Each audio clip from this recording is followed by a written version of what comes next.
আসসালামু আলাইকুম আলিম সাহেবুল্লাহ, কেউ যদি উজু করে মোজা পরে ঘুমিয়ে স্বপ্নে সহবাস করলো কিন্তু বীর্যপাত হয়নি, তখন তার গোসল ফরজ হবে কি না? বীর্যপাত না হলে, স্বপ্ন দোষে বীর্যপাত না হলে গোসল ফরজ নয়, কিন্তু সহবাসে যদি বীর্যপাত না হয় তবুও গোসল ফরজ রয়েছে। আল মা ও মিনাল মাই, নবী সাল্লাল্লাহু আলাইহি ওয়াসাল্লাম আল মা ও মিনাল মাই, পানি ব্যবহার করা মানে গোসল করা ফরজ হবে মিনাল মায়ে যখন বীর্যপাত হবে, স্বপ্নদোষের ক্ষেত্রে এই হাদিস। এর মতো অবস্থায় মোজার মাসা বহাল থাকবে নাকি নষ্ট হয়ে যাবে? যেহেতু গোসলই ফরজ হয়নি, সুতরাং মোজার মাসা মানে মোজা সে পাক অবস্থায় পড়েছে, কিন্তু ঘুমের কারণে তার ওযু নষ্ট হয়েছে, আবার যখন ওযু করে মাসা করতে পারে, এক কথায় মোজা খুলতে হবে না। জি, বলছেন আসসালামু আলাইকুম ওয়ালাইকুম সালাতুল্লাহ, আমার বাবা চাকরির সুবাদে আমরা বাংলাদেশের দিনাজপুর অঞ্চলে থাকি। আমি চাই ইঞ্জিনিয়ারিং পড়াশোনা করে ঢাকায় বা সৌদি আরবে থাকবো এবং অর্থনৈতিকভাবে মুসলিম উম্মার জন্য কাজ করব। জি, অর্থনৈতিক মুসলিম উম্মার জন্য কী করে কাজ করবেন আপনি? হ্যাঁ, ইঞ্জিনিয়ারিং পড়ে যারা দুনিয়া পড়ছে তারা নিজের পেটের জন্য পড়ছে, নিজের সংসারের জন্য পড়ছে, কিন্তু যদি এখানে আপনার উদ্দেশ্য হয় যে সেখান থেকে একটা অংশ আমি প্রতি মাসে আল্লাহর রাস্তায় আমি রেখে দেবো, সাদাকা করব ইত্যাদি, এবং ইসলামের খেদমতে আমার উপার্জিত ধন সম্পদকে ব্যয় করব, তাহলে সেই কথাটি আপনার সত্য। কিন্তু আমার গ্রামের মানুষরা আকিদায় সুফি এবং মানহাজে দেওবন্দি, এখন তাদেরকে কি সঠিক আকিদার জ্ঞান জানানো আমার জন্য ফরজ?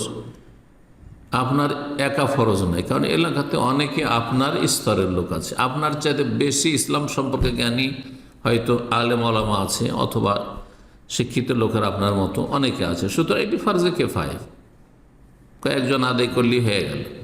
আপনাকেই সেখানে থাকতে হবে, গ্রামে চলে যেতে হবে লেখাপড়া করে, এমন বিষয় নয়। জি, এটা বললাম না। বলছেন যে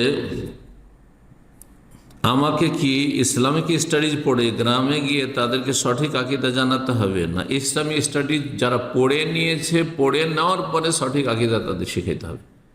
আর এলাকার লোক জাহেল হয়েছে, সেই জন্য আপনাকেই শিখতে হবে, তবে কিছু লোককে শিখতে হবে। সূরা তাওবাতে আল্লাহ রাব্বুল ইরশাদ করেছেন ফালাউলা নাফারা মিন কুল্লি ফিরকাতিন মিনহুম তায়েফা, প্রত্যেকটি ক্ষুদ্র দল থেকে কয়েকজন লোক কেন বেরিয়ে যায়নি? তাহলে যে কোনো একটা দল, যে কোনো এক সম্প্রদায় থেকে কিছু মানুষকে বেরিয়ে যেতে হবে এই ফরজে কিফায়া আদায়ের জন্য। লিয়াতাফাক্কাহু ফিদ্দীন, দ্বীনের জ্ঞান অর্জন করার জন্য, ফিকহ দ্বীন সম্পর্কে পাণ্ডিত্য লাভের জন্য। তারপরে ফিরে এসে জাতিকে সতর্ক সাবধান করবে শিরক থেকে, বেদাত থেকে, কুফরি থেকে, ইসলাম বিরোধিতা থেকে, হারাম থেকে, পাপ থেকে, এবং ফরজ ওয়াজিবের জন্য উৎসাহিত করবে, ভালো কাজের নির্দেশ দেবে, অন্যায় কাজে বাধা দেবে। লাআল্লাহুম ইয়াহযারুন, যাতে করে তারা সতর্ক সাবধান হইতে পারে। আপনারা যদি 2-4-5 ভাই থাকেন, এক ভাই যদি আলেম হয়ে যায় যথেষ্ট আপনার পরিবারের জন্য।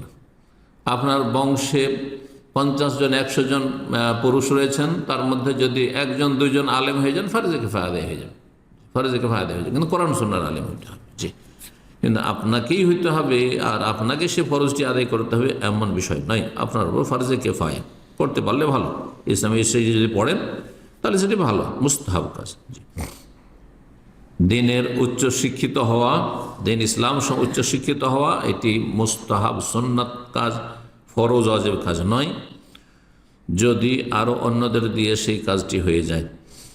আমি যদি প্রতিষ্ঠিত হয়ে আমার গ্রামে সালাফি ইসলামিক সেন্টার প্রতিষ্ঠা করি এবং সালাফি আলেমদের মাধ্যমে বিচক্ষণতার সাথে সালাফি আকীদা ও মানহাজের প্রচার করি, তাহলে কি যথেষ্ট হবে? হবে, কেন হবে না? আপনি সেখানে ইসলামিক সেন্টার প্রতিষ্ঠা করলেন এবং সেখানে কিছু আলেম দায়ীদেরকে নিয়োগ দিলেন, আর তারা এই দাওয়ার কাজ করল, আপনি অর্থায়ন করলেন, ভালো কাজ।